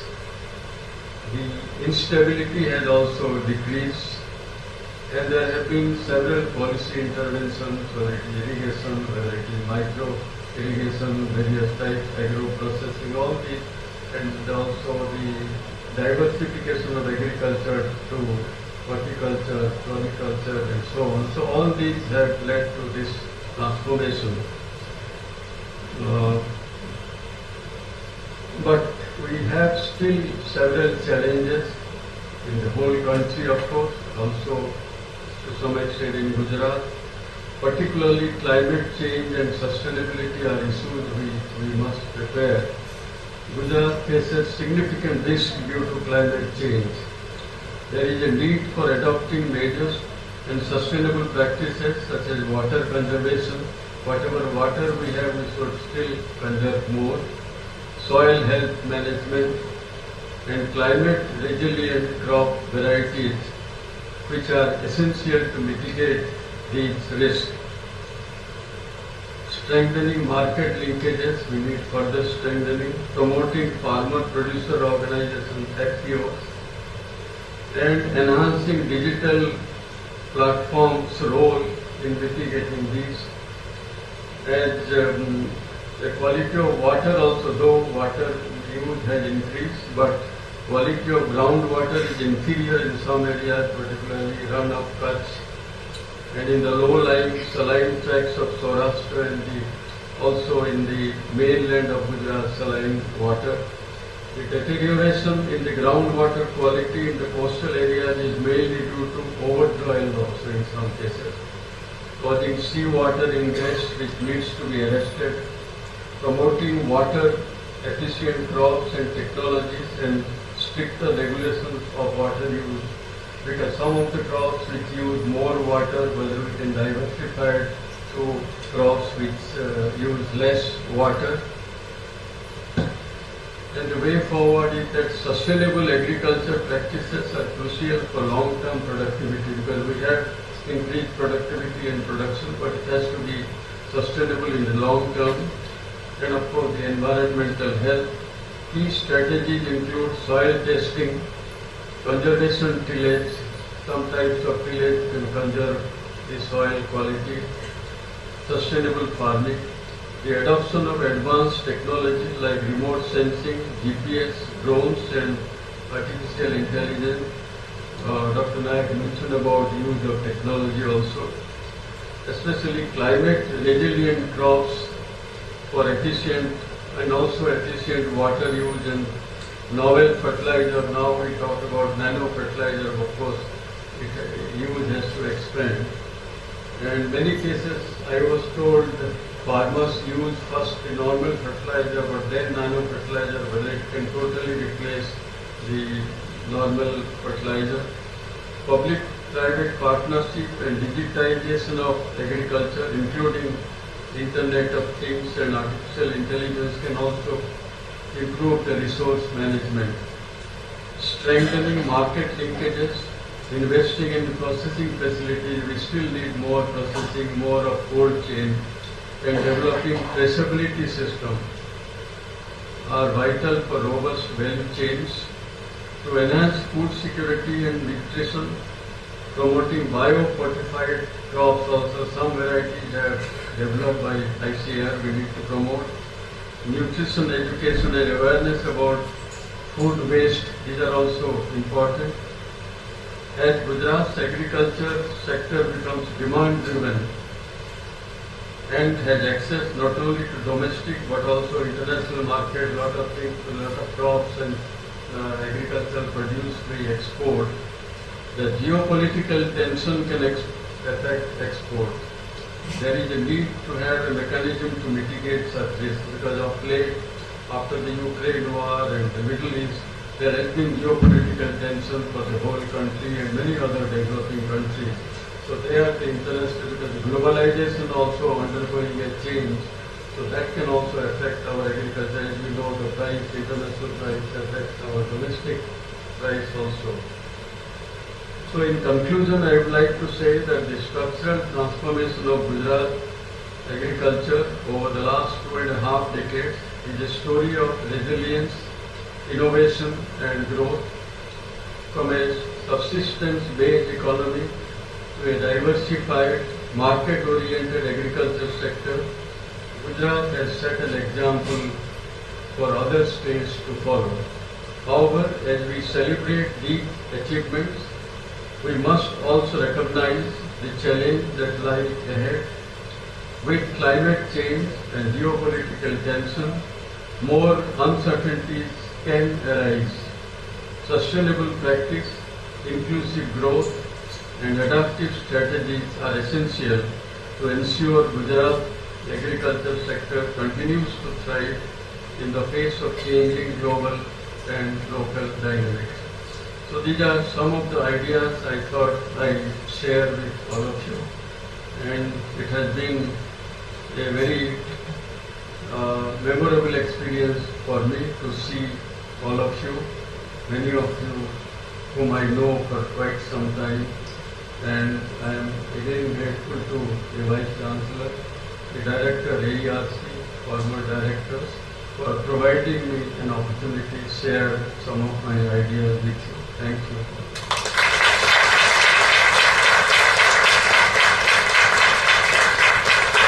Indeed, a standing ovation from all of us present here. We are extremely delighted by this address. We'll never be obliged enough to thank you for this address. For everyone's information, this entire event is being covered on YouTube and Facebook Live.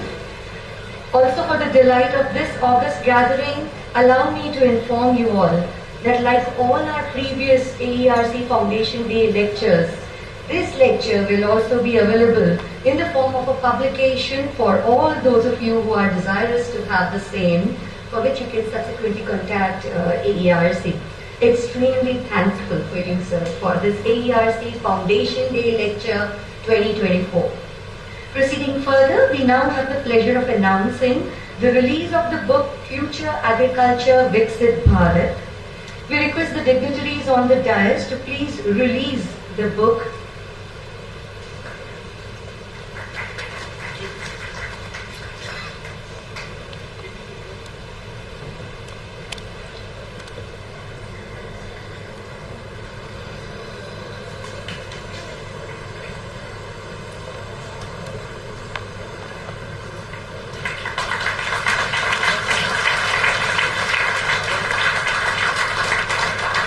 The book release event of the book Future Agriculture-Viksit Bharat.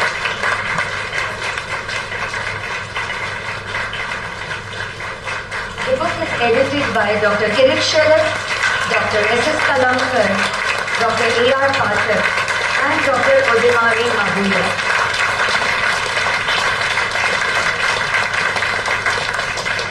Future Agriculture-Viksit Bharat. Thank you all. We now have the pleasure of inviting Shri P.K. Lahiri ji, former Chief Secretary, Government of Gujarat, who kindly consented to preside over this auspicious program. Shri P.K. Lahiri ji.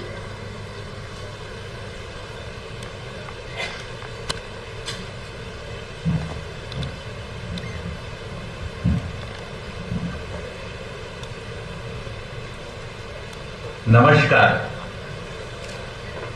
I am really happy to be here to witness the release of the book Future Agriculture-Viksit India, authored by Dr. Kirit Shelat, Shrikant Kalmakar, A.R. Pathak and Udimari Mabuya. It is the second occasion when I am attending a function in which Dr. P.K. Mishra has given keynote address. The earlier event was organized in Ahmedabad when he and our senior colleague N.K. Singh had written a book about the future, based mainly on Finance Commission and many other articles which they had written separately and brought it under one book. That was also the function which was organized by Shelar. As Mishra ji said, we have been knowing each other for more than 50 years now. And I still remember when 1972 batch came to Baroda, I had the pleasure of hosting them at my residence for tea. And all of them in Gujarat did extremely well. And especially, we know Mishra ji as one of our dear friends who has been extremely sincere in whatever he has been doing over so many years. He has been always thorough with his work. He has given academic input to whatever assignment he has handled, whether it is disaster management, whether it is agriculture, or any other things like Gujarat Electricity Board or other. He has always gone behind the routine work to give academic input and improve in that. If I try to narrate so many association and working together on so many projects, it will take long time. But I am happy that he has given a very broad and detailed account of the agricultural development in the country. In fact, if we have to achieve $5 trillion GDP by 2027, then the role of agriculture becomes very important. We have Dr. Anju Sharma, who has taken over Department of Agriculture. She has been a great motivational person for so many people. She has authored the books and she has enough time in the service to contribute to the agriculture development of Gujarat. And I am sure that in her tenure, agricultural growth in Gujarat will attain new heights. We have Ashwin Bhai Shroff, Executive Chairman of famous Shroff Group. What Tanti Sen Shroff has done for Kutch and general rural development in Gujarat. We have also family members of Shroff family who have done work in tribal areas and has been a major group which has contributed much before the concept of CSR came. They have been at it for more than 50 years, as I know personally. We have Shri Dr. Niranjan Patel, Vice Chancellor. Dr. Kiritbhai Shelar was Agricultural Secretary, Principal Secretary Agriculture when I was Chief Secretary. 4 things which he did has been quite remarkable. Number 1, that Gujarat was the only state which said, I have only one agriculture university. When you are catering to so many people, crores of people, why not increase the number?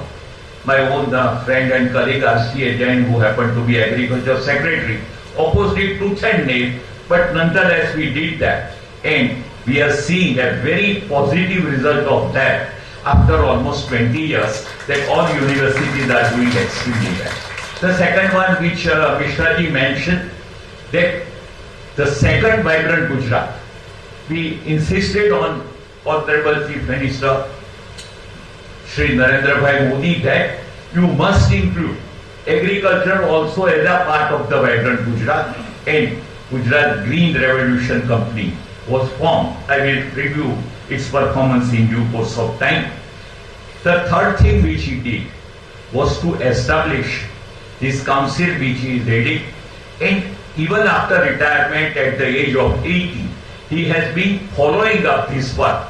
Earlier he was in rural development and he tried to bring together agriculture being one of the most important segment of rural development. He had been able to bring together agriculture and rural development in a meaningful way, and in doing that he enlisted support of not only universities but so many NGOs and others, and has maintained his enthusiasm, activity and creativity even at this age of 80.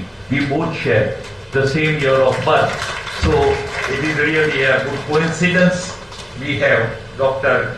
Keshav Nayak, Dr. A.R. Patel, Dr. Bharat Patel and S.S. Talmarkar. As you are seeing, we are 10 people on the stage, except myself and Ashwin Bhai, all are PhDs. Have been pursuing knowledge relentlessly and has been providing academic insight into this. The book of Future Agriculture-Viksit Bharat. I had opportunity to go through substantial portion of it, and I can say that the 4 editors who have brought together experience, knowledge and wisdom of so many experts in this book, that it will remain a useful guide for a decade, especially in Gujarat, how we want to really develop. What are the issues? What are the challenges? What are our strengths? What are the weaknesses? What are the opportunities? What are the threats? Everything can be seen in this book. Actually, when Mishraji was saying that Gujarat has achieved on an average 9% growth rate, many people questioned it, investigated it. But the BT cotton story and Sardar Sarovar Jal Sanchay Yojana were responsible for transforming Gujarat along with increased credit. And it is my firm belief, personally, based on my fairly long experience in public administration as well as in general society, that unless and until we can raise the growth rate from 4.8 to 8 to 10%, all our dreams of being a major economic power will not be put. Unfortunately, when we are talking of 5 trillion economy, we are saying manufacturing sector will contribute 2 billion, 2 billion will be contributed by service sector, and 1 billion by this. Yes, we are giving only 20% share. As Mishraji mentioned, for 42% of people. This will not solve the problem of poverty. This will not solve any problem unless and until we are able to increase. Economies have different view, but we must increase the share of agriculture in our economy overall. And that can be done only if it grows at a 8 to 10% rate. And Gujarat has proved it number of times that it is quite feasible, possible, provided we do the work as a team. And we were eating red wheat imported from US under scheme Public Law 480. We have stood in the queues and taken the ration in Bombay. And if the wheats are over, he will say, let the next ship come from US. And then you come. From those days, thanks to Lal Bahadur Shastri, who gave a slogan which is still meaningful, Jai Jawan, Jai Kisan. And that was not only a slogan, it was followed by her, his successor Indira Gandhi.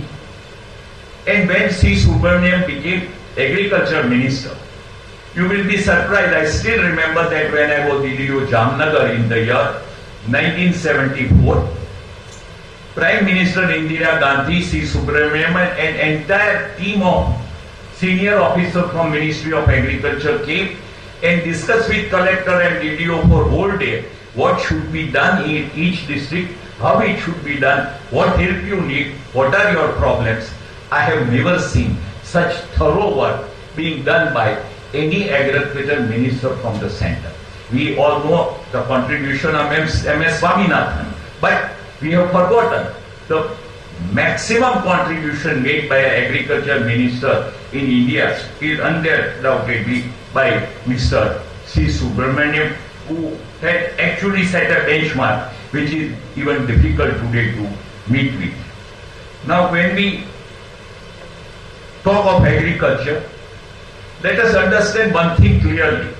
In Gujarati we say karnu man thai. In no other sector of economy or economic activity you can have multiplying benefit as you have in agriculture. That's why the potential should never be underrated. Those who are doing it are doing great disservice to the future of India. If the population of India became little over 4 times after independence, the agricultural production has risen 7 times. And still, some of the areas in Bundelkhand, Bihar are today catching up with the advanced areas in wheat production and other. So if you look at the places, it is going step by step. But the problems we need to solve, and unless we solve the problem, we cannot blame farmer who has been struggling against all odds, especially against the adverse terms of the trade. Who will do the work when he is not sure what will be the return?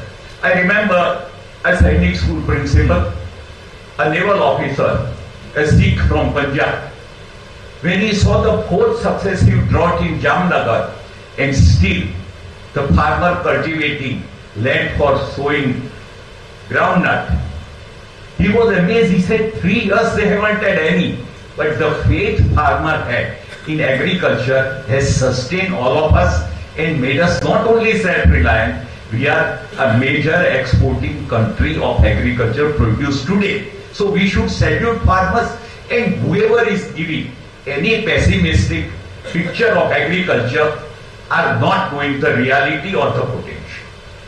Then what are the main issues to be brief? I will sum up under 12 heads. These 12 are the pillars of agriculture. The first is land. Many people accuse us rightly that India has overexploited land. To make it 7 times production, naturally we have overexploited, no denying it. We are now carrying out campaign of Save the Soil. Good, but we have potential to improve the land also. And that can be done by a very systematic thing. Natural farming will not automatically enrich the land. Scientific intervention is needed at each and every stage in agriculture. If you do not have the what we call soil card, which was also started by Kirit in his tenure on a large scale, if I get low hemoglobin, I have to take treatment to improve it. I have to take food to improve it. I cannot say naturally it will come back. No. Whoever are talking about this must understand that whenever scientific intervention is needed, it is needed. And there cannot be any argument or dogmatic approach to agriculture. The second is seeds. He mentioned about BT cotton. There is a book by Mr. Desai who was accused of bringing illegally BT cotton. It's a very interesting story. And surprisingly, whatever mutation took place, the seeds of BT cotton were used by farmers for more than 4 or 5 years in Gujarat. Nowhere else it had happened in the world. Why it happened, we don't know, but that changed the entire output and the whatever India was producing in a particular year. After 5 years, Gujarat was producing that equal amount. So it is not a mean achievement. We must remember that seed plays most important role, and we need to.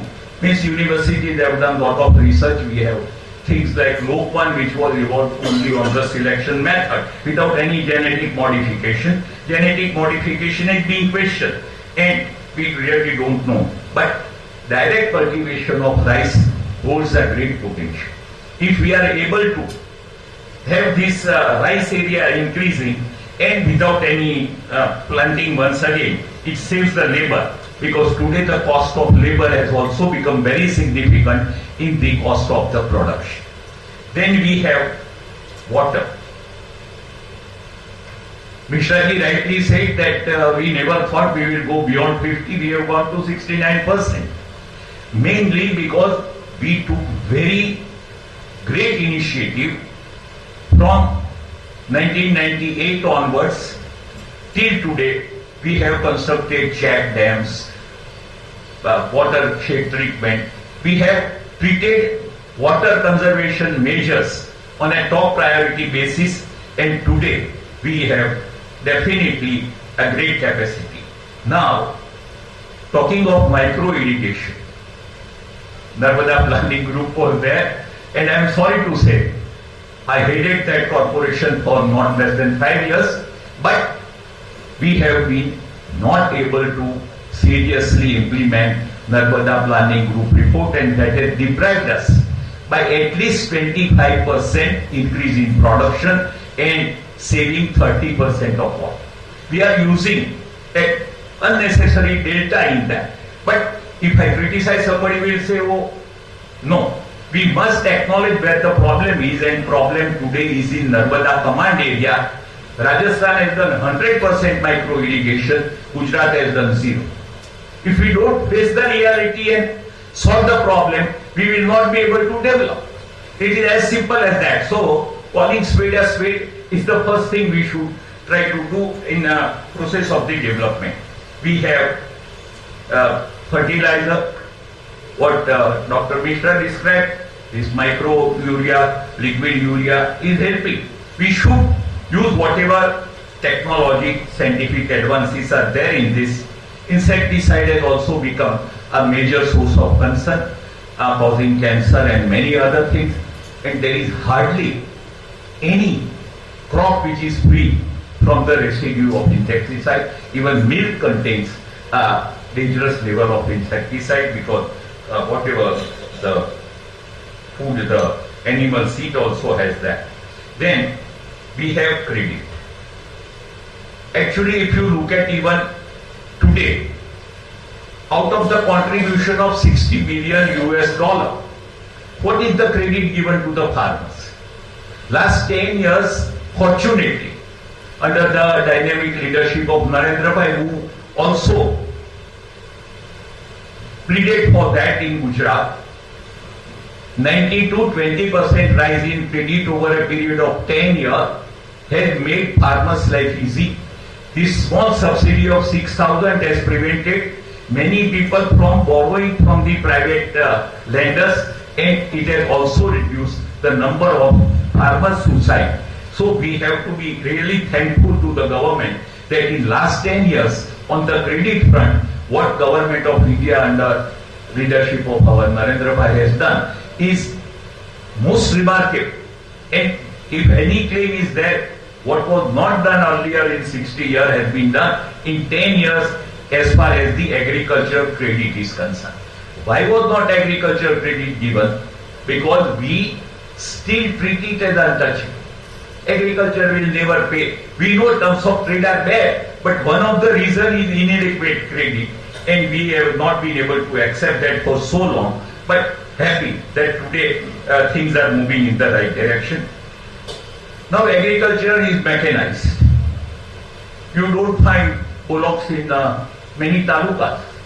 If you have owned a 10 pair of bullocks, I think out of 250 and odd talukas in Gujarat, you won't find it in 100 of. The bullocks have disappeared, and we are talking of natural farming. We are talking of natural farming on one hand, and total gau-vansh is getting reduced very fast. So if we want this particular activity, that is labor, which has become costly, you do not get that easily. We are not as badly off as Punjab, but we are almost reaching that stage in many areas where lifting out the groundnut or other, even if you pay 1,000 rupees, there is nobody who is willing to do that work. So this is one problem which we will have to address. And even in Australia, students go to the farm during the season, do the work and earn extra living. We should establish dignity of labor in rural areas And in the time of harvesting, everyone should do physical work, without which we will not be able to save the crop in time. As far as storage is concerned, we should follow Chinese model. Warehousing, government is giving subsidy for cold storages, warehousing and others. But apart from subsidy, a minimum storage facility in all talukas should be taken up by government as a public service done on the Chinese model. They have of course silos where they are stocking. I had opportunity to visit some 30 years back, but at that time they said that we have cotton in silo which is equal to global production for 1 year. And they control the cotton market. Now of course the things have changed, but we must have storage. Then only we will be able to support export and reduce import.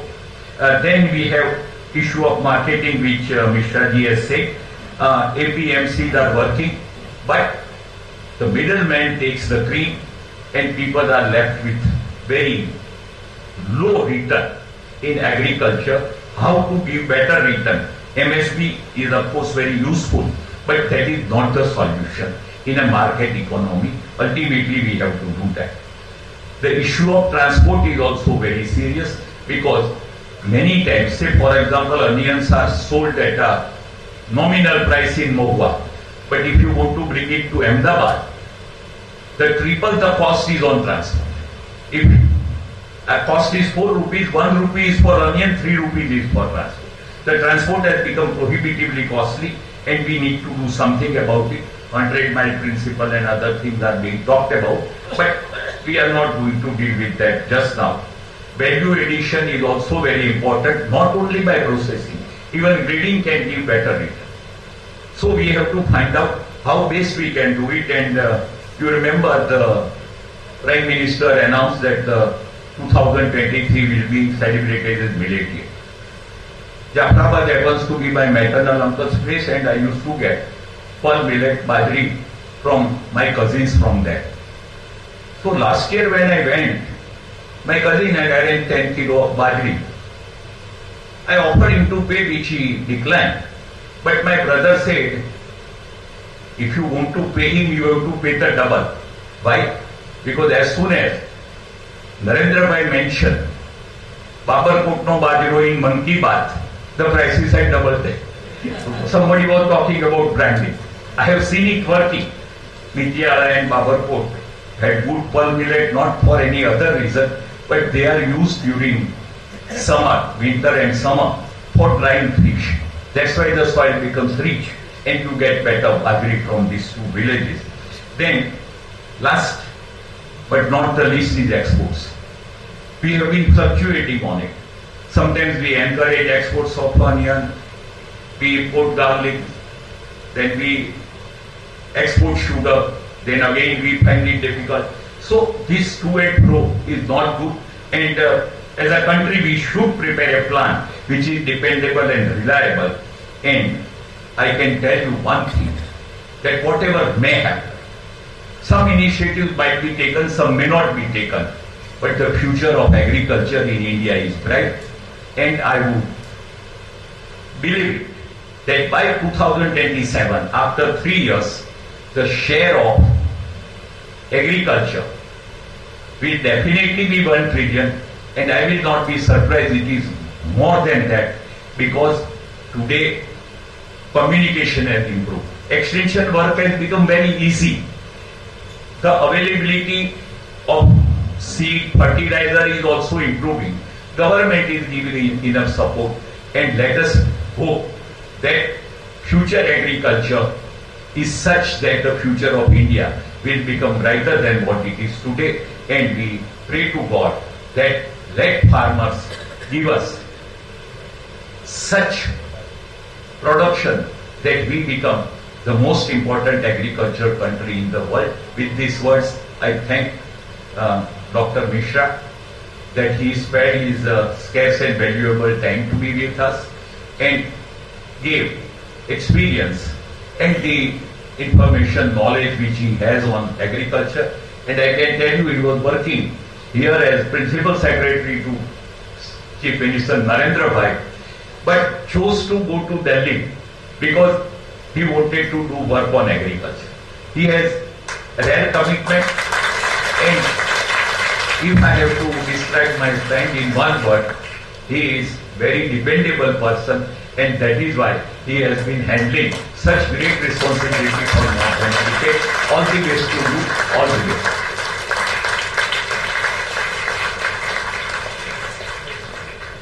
Thank you so much, Leninji, for those kind words of wisdom. May we now invite Dr. Bhailal Bhai Patel, Registrar, Sardar Patel University, to please present the vote of thanks.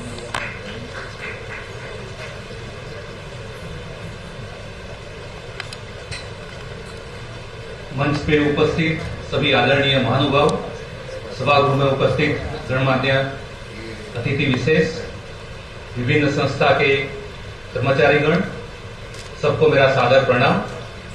हम AERC स्थापना दिवस व्याख्यान और पुस्तक विमोचन समारोह के अंत में पहुंच गए हैं और धन्यवाद प्रस्ताव देना मेरा सुखद कर्तव्य है। हमारे निमंत्रण को स्वीकार करके और अद्भुत व्याख्यान देने के लिए भारत के माननीय प्रधानमंत्री श्री के प्रधान सचिव और आज के समारोह के मुख्य अतिथि डॉक्टर PK मिश्रा जी का हम सरदार पटेल विश्वविद्यालय की ओर से हृदय से आभारी है सर।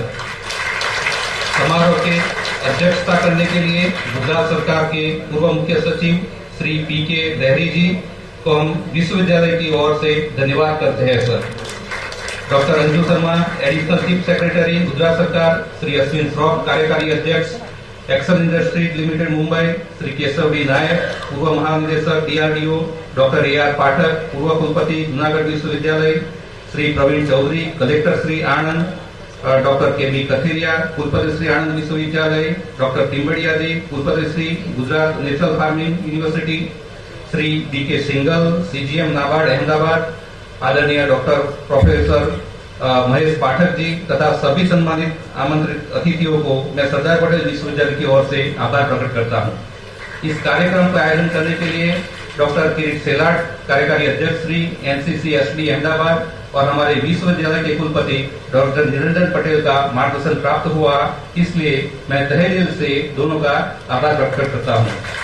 डॉक्टर SS कलमकर, नियामक श्री AERC, डॉक्टर किंजल आहिर, अध्यक्ष अर्थशास्त्र विभाग को कार्यक्रम के उत्कृष्ट आयोजन के लिए भी धन्यवाद देता हूँ। मैं यूनिवर्सिटी के executive council member, board of management, अध्यापक श्री, सभी विभाग के बड़ा श्री का भी आभार प्रकट करता हूँ। कार्यक्रम में सहभागी होने के लिए हमारे विश्वविद्यालय के विभिन्न विभाग के छात्र, आनंद कृषि यूनिवर्सिटी के छात्र और कर्मचारियों का भी मैं शुक्रगुजार हूँ। मैं विश्वविद्यालय की ओर से Anand collector Shri, DDO Shri, police प्रशासन का भी शुक्रगुजार हूँ। कार्यक्रम के व्यापक कवर के लिए प्रेस और मीडिया के प्रतिनिधि का भी मैं आभार व्यक्त करता हूँ।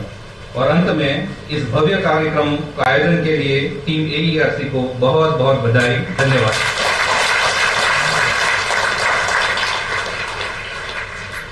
Thanks to you as well, Bhailal Bhai. Before we proceed for national anthem, आप सभी के लिए एक instructions है कि हम national anthem के बाद group photos, 5 group photos लेंगे step by step, जैसे instructions मिले वैसे आते जाएंगे और इसके बाद audience में सभी is invited for the lunch for after this program. But right now we first proceed for the national anthem. I request everybody. अधिनायक जय हे भारत भाग्य विधाता, पंजाब सिंध गुजरात मराठा, द्राविड़ उत्कल बंगा, विंध्य हिमाचल यमुना गंगा, उच्छल जलधि तरंगा, शुभ नामे जागे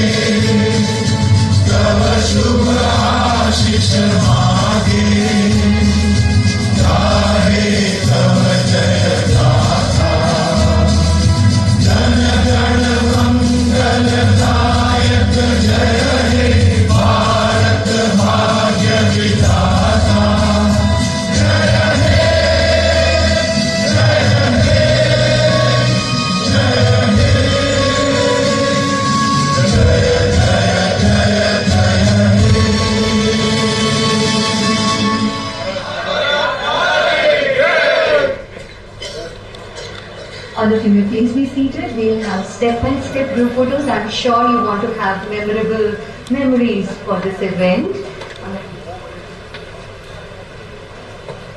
I first request Professor Kalamkar and volunteers from AERC may please escort the dignitaries sitting in the first two rows on the stage. The dignitaries on the first two rows may please first come up on the stage. The volunteers of AERC are requested to please escort the dignitaries on the dais.